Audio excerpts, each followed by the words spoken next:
Hello guys, welcome to my channel Deepa education जे। आज की इस वीडियो में मैं आपको सीटेट 2022-23 में सामाजिक अध्ययन यानी एसएसटी के पेपर के विषय में चर्चा करूंगी।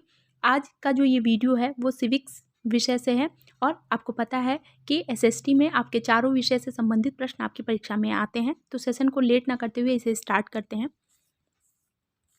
आज मैं आपको पंचायती राज के बारे में बताऊंगी। ये एक ऐसा टॉपिक है जिससे 1 से 2 नंबर और 2 से 3 नंबर मैक्सिमम आपकी परीक्षा में आते हैं। देखिए, किसी भी टॉपिक से 2 या 3 नंबर का आना वो टॉपिक बहुत इंपॉर्टेंट हो जाता है। क्यों? क्योंकि देखिए, सिलेक्शन 1 या 2 नंबर से रुक जाने वाले बच्चों के लिए 2 और 3 नंबर बहुत ज़्यादा इंपॉर्टेंट हो जाते हैं। तो वैसे ही पंचायती राज से आपके घुमा फिरा के हर बार परीक्षा में प्रश्न पूछे जाते हैं। तो आप इसको ध्यान से देखिए। सबसे पहले हम पंचायती राज में स्टार्ट करते हैं लॉर्ड रिपन से। लॉर्ड रिपन का 1882 का संकल्प स्थानीय स्वशासन के लिए मैग्ना कार्टा यानी स्थानीय स्वशासन का मैग्ना कार्टा रिपन का ये संकल्प माना जाता है जो 1882 का था। ध्यान रखिएगा, लॉर्ड रिपन का 1882 का संकल्प स्थानीय स्वशासन के लिए मैग्ना कार्टा कहा जाता है। हो सकता है आपसे सीधे सीधे पूछ ले कि स्थानीय स्वशासन का मैग्ना कार्टा किसके संकल्प पत्र को कहा जाता है, तो आप बताएंगे लॉर्ड रिपन के 1882 का संकल्प। आगे हम देखते हैं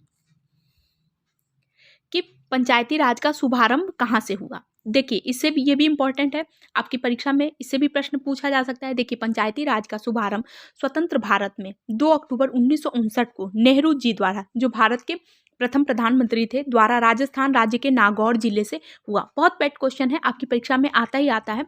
आपसे पूछ लेगा कि पंचायती राज का शुभारंभ किस राज्य से हुआ, आप बताएंगे कि राजस्थान राज्य के नागौर जिले से हुआ। कब हुआ? 2 अक्टूबर 1959 में, और नेहरू जी के द्वारा, जो तत्कालीन भारत के प्रधानमंत्री थे। ध्यान रखिएगा, बहुत इंपॉर्टेंट। 2 अक्टूबर के बाद से 9 दिन बाद 11 अक्टूबर 1959 को नेहरू ही जी द्वारा आंध्र प्रदेश राज्य में पंचायती राज का प्रारंभ किया गया। पंचायती राज का देखिए, 2 क्वेश्चन आपके यहाँ से 3 क्वेश्चन आपके पहले बनते। पहले आपको पंचायती राज का शुभारंभ कहाँ से हुआ? 2 अक्टूबर 1959 में राजस्थान राज्य के नागौर जिले से। तो आपका जिला इंपॉर्टेंट हो गया, राज्य इंपॉर्टेंट हो गया, किसके द्वारा किया गया ये इंपॉर्टेंट हो गया, और कब किया गया ये डेट इंपॉर्टेंट हो गई।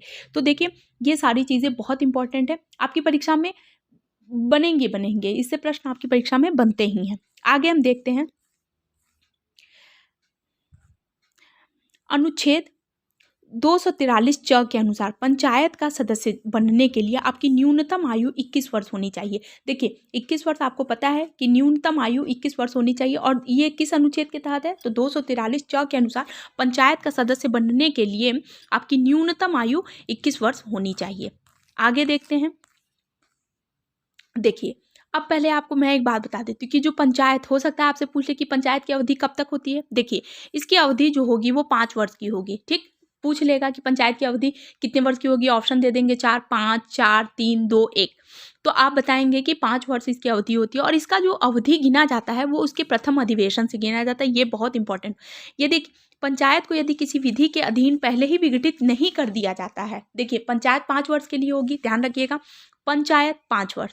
देखिए, कुछ आप इससे भी अनुमान लगाया करिए थोड़ा सा। पंचायत 5 वर्ष के लिए। लेकिन देखिए, यदि किसी विधि के अधीन उसे विघटित नहीं किया गया, अगर मान लीजिए अगर विघटित कर दिया गया, अगर मान लीजिए किसी कारणवश ऐसा हुआ कि पंचायत को विघटित कर देना पड़ेगा, तो 6 महीने के अंदर ही उसका दोबारा से चुनाव बहुत ज़्यादा इंपॉर्टेंट हो जाता है। देखिए, 6 महीने के अंदर ही आपका दोबारा चुनाव होगा, और अगर मान लीजिए 5 वर्ष को कंप्लीट होने में, ध्यान से सुनिएगा, 5 वर्ष को कंप्लीट होने से पहले 6 महीने से भी कम समय बचा है, मतलब कि पंचायत को तब विघटित किया गया जब 5 वर्ष होने में 2 या 3 महीने बाकी है, तब चुनाव कराना ज़रूरी नहीं होता है। देखिए, यहाँ से 2 चीज़ें बहुत इंपॉर्टेंट। पहला तो आपको पंचायती राज का जो अवधि होती है वो 5 वर्ष की होगी, पहली चीज़। दूसरी, प्रथम अधिवेशन से होगी। तीसरी चीज़, अगर पंचायत को विघटित किसी कारणवश कर दिया गया है तो 6 महीने के ही भीतर आपका इसका चुनाव कराना अनिवार्य है। अगर 5 वर्ष होने में 6 महीने का से कम समय है तो चुनाव कराना आवश्यक नहीं होगा।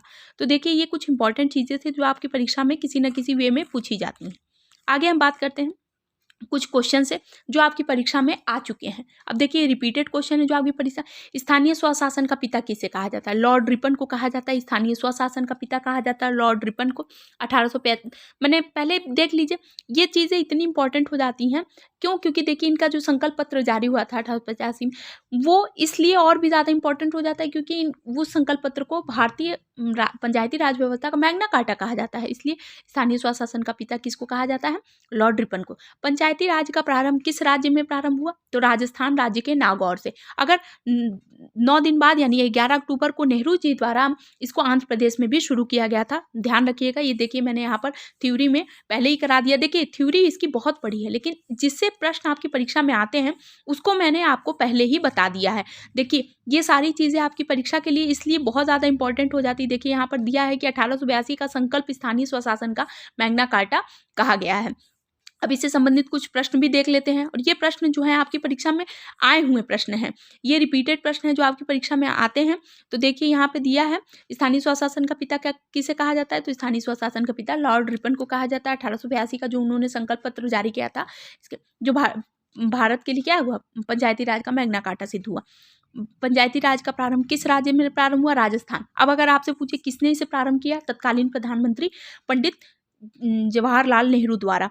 कब प्रारंभ किया गया था? आपको डेट इंपॉर्टेंट है, 2 अक्टूबर, यानी गांधी जी के देख लीजिए ऐसे 2 अक्टूबर 1959 से इसका प्रारंभ किया गया था। इंपॉर्टेंट है। अब आगे दूसरा क्वेश्चन हम देखते हैं। बलवंत राय मेहता समिति कितने स्तरीय की थी? ध्यान रखिएगा, ये भी बहुत इंपॉर्टेंट है। तो त्रिस्तरीय समिति बलवंत राय मेहता, देखिए बलवंत राय मेहता ये समिति जो थी वो 3 स्तर पर थी। इन्होंने बताया कि ग्राम स्तर पर एक ग्राम पंचायत हो, फिर ब्लॉक स्तर पर एक पंचायत समिति हो, और जिला स्तर पर एक जिला परिषद का गठन किया जाना चाहिए। ये था बलवंत राय मेहता की समिति। ये भी प्रश्न बहुत पेट है, आपकी बार परीक्षा में कई बार आ चुका। आपसे पूछ लिया कि त्रिस्तरीय पद्धति किसने दिया, त्रिस्तरीय समिति का गठन किसने किया, तो आप बताएंगे बलवंत राय मेहता समिति ने इसका किया था। ग्राम पंचायत, पंचायत समिति और जिला परिषद, यानी ग्राम लेवल पर बात करें तो ग्राम पंचायत, फिर ब्लॉक पर तो पंचायत समिति, और जिला पर अगर बात करें तो जिला परिषद का गठन होना चाहिए। ये बलवंत राय मेहता ने दिया था। अब हम आगे ये 2 क्वेश्चन देखते हैं जो आपकी परीक्षा के लिए इंपॉर्टेंट है। 64वां संविधान संशोधन किस वर्ष हुआ? तो 1989 को 64वां संविधान संशोधन हुआ। ये भी बहुत इंपॉर्टेंट है, आपसे परीक्षा में ऐसे ही पूछ सकता है कि 64वां संविधान संशोधन किस वर्ष हुआ? आप बताएंगे 1989 को 64वां संविधान संशोधन हुआ था। पंचायती राज संस्था के प्रत्येक स्तर में महिलाओं को कितने आरक्षण की व्यवस्था की गई? 1/3। ध्यान रखिएगा, पंचायती राज संस्था के प्रत्येक स्तर में महिलाओं को कितना प्रतिशत आरक्षण दिया गया है? 1/3। तो देखिए ये कुछ क्वेश्चन थे जो पंचायती राज से संबंधित थे और जो आपकी परीक्षा में किसी न किसी वे में पूछे गए हैं। तो देखिए ये सारे क्वेश्चन जो है आपके लिए इंपॉर्टेंट है। सीटेट 2022-23 की परीक्षा के लिए ये क्वेश्चन की सीरीज बहुत ज़्यादा इंपॉर्टेंट होती है।